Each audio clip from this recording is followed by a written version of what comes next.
On a cold morning at Washington's busy airport, everything seemed ordinary.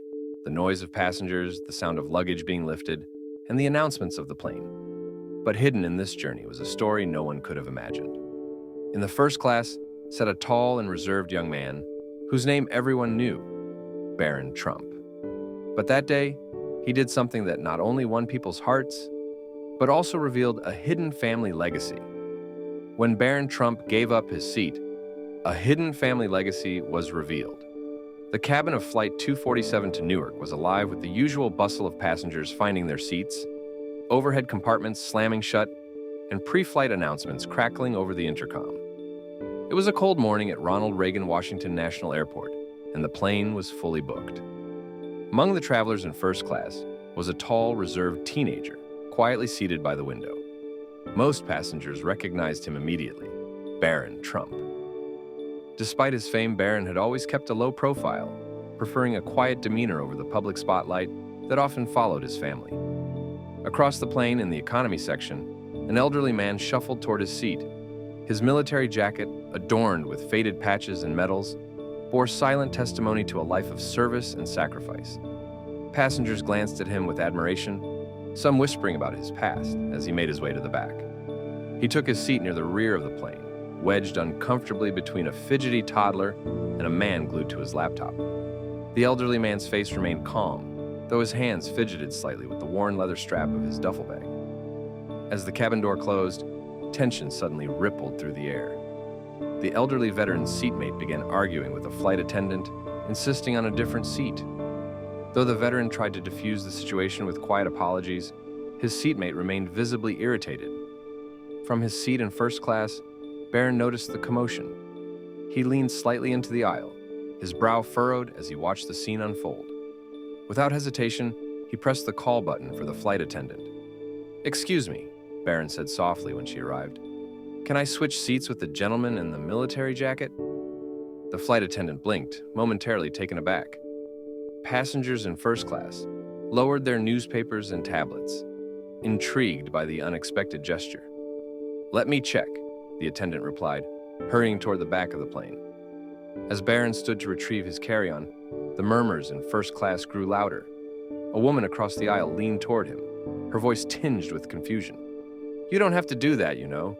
You paid for this seat." Barron gave a small smile and shrugged. "Some people deserve it more." When the flight attendant returned, her expression was a mix of surprise and admiration.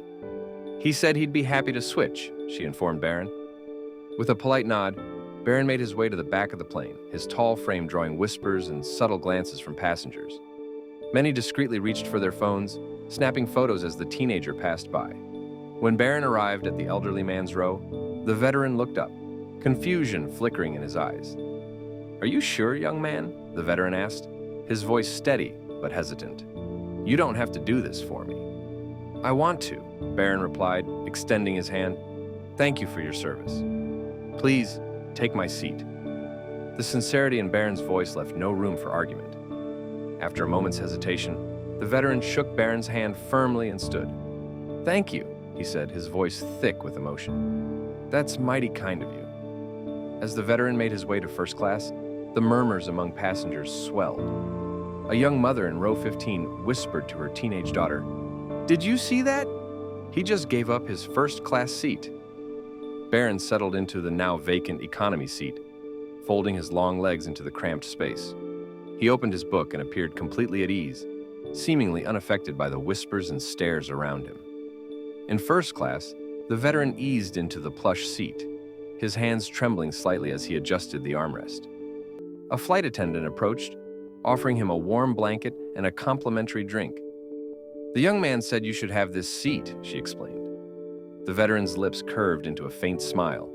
"It's been years since I've been treated like this," he murmured, glancing back toward the economy section where Barron sat. For a moment, the cabin seemed to exhale as passengers settled in. But the story was far from over.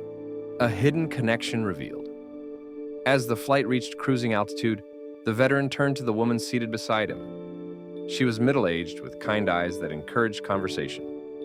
"I have to say something," he began, his voice steady but tinged with emotion. The woman tilted her head curiously. "That young man who gave me his seat," the veteran said, adjusting the Purple Heart pinned to his jacket. His family saved my life once. What do you mean? The woman asked, her tone laced with intrigue. The veteran sighed deeply, his gaze distant. Decades ago, during the Vietnam War, I was wounded, shot twice in the leg. When I returned to the U.S., I was lost. No job, no family support, and nowhere to go. One day I met a man outside a diner in Queens.